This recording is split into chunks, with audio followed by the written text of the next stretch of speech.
L'espace Nelson Mandela vous présente samedi 23 juin à 20h30 Electro Swing.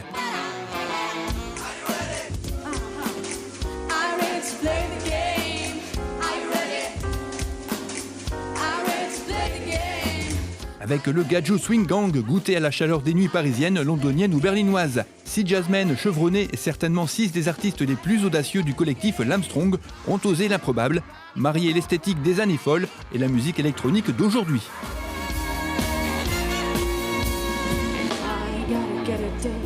Le résultat, l'Electro Swing, un style musical qui réunit la gaieté et l'envie de danser propre au swing avec la vigueur de l'électro. Pas de limite pour les gadgets qui se permettent aussi quelques incursions dans un répertoire plus contemporain, le tout dans une esthétique à la fois classe et bon enfant. Infos et réservations à l'espace Mandela le mercredi uniquement de 9h à 12h et de 13h30 à 17h30 ou par téléphone au 03 20 46 65 31.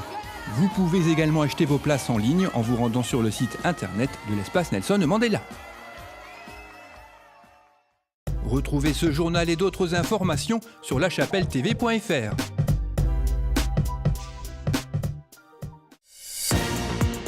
Bonjour et bienvenue dans l'édition du 22 juin de La Chapelle Info.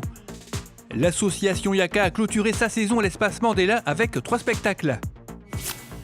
Week-end chargé pour l'EFCCA qui a reçu 110 équipes à l'occasion du tournoi Stéphane Leclerc. Circulation interrompue route nationale après la découverte d'une fuite d'acide picrique dans une pharmacie. Et pour finir, une sortie au parc d'Astérix pour l'APE des écoles du Bourg.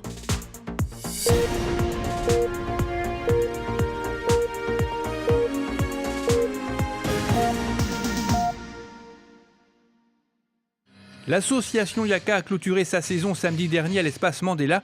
3 spectacles étaient au programme de l'après-midi, avec tout d'abord la Théâtre Académie, animée par Kelly Steph, une troupe de jeunes comédiens âgés de 8 à 12 ans. Un petit chaperon rouge des temps modernes a brillamment entraîné les spectateurs au travers des contes de Charles Perrault, La Belle au bois dormant, Le Chaboté, Le Petit Poucet ou encore Podane, un voyage dans chaque conte qui a donné du fil à retordre à Charles Perrault lui-même présent dans la pièce. Les jeunes comédiens très à l'aise ont ému leurs parents venus les écouter.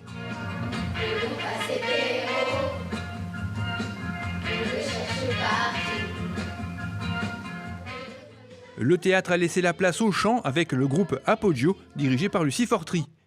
Dans l'espoir qu'un jour l'esclavage disparaisse complètement, Lucie a proposé au public un répertoire sur ce thème, du Negro Spiritual avec Nobody Knows ou When the Saints, en passant par une ode à la tolérance avec Armstrong, ou encore un message d'espoir avec Paix sur la Terre.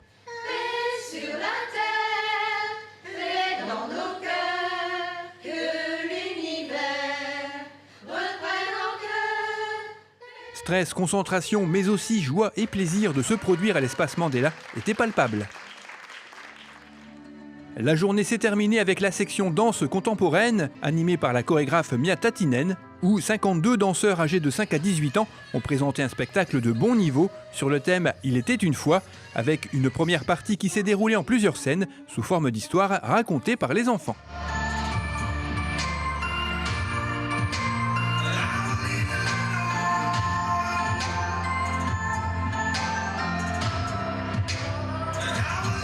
En deuxième partie, c'était au tour d'un immense jardin enchanté avec les légumes du potager, des petits lutins et des papillons, vivant tous dans un monde merveilleux.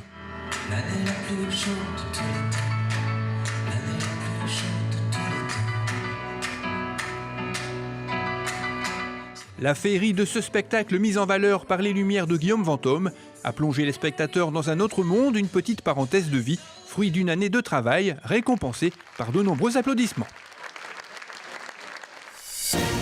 Le FCCA a organisé son tournoi Stéphane Leclerc le week-end dernier. Le samedi était réservé au 8-6-7 avec 48 équipes originaires de la région et 2 équipes parisiennes dont l'US Lusitano Saint-Maur qui a offert au FCCA un maillot signé par chaque joueur. Lors de la pause du midi, les participants ont pu suivre le match de l'équipe de France qui a pu compter sur le soutien des U10.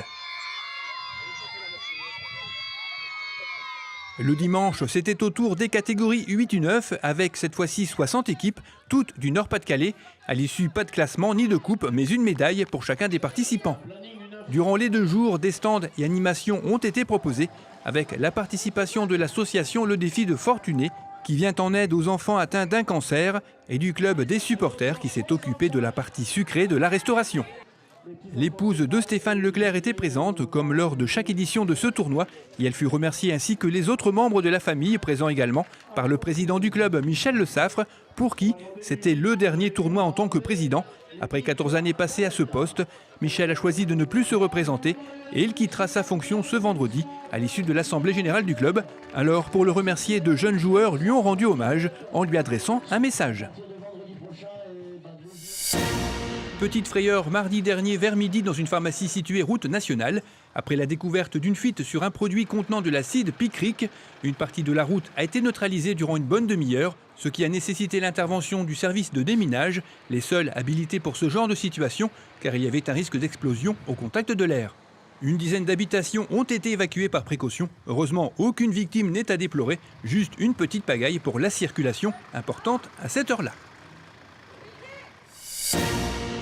L'APE des écoles du Bourg a organisé une sortie au parc d'Astérix ce samedi dernier avec le concours d'un autocariste belge. Aucun bénéfice pour cette sortie, dont le but était de permettre aux familles sans moyens de locomotion de s'y rendre avec un tarif bien négocié. Les 63 participants sont rentrés ravis de cette journée. Ces informations m'ont été transmises par la présidente de l'APE, Laetitia Godin.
Cette édition est terminée, merci de l'avoir suivi. Rendez-vous le vendredi 29 juin.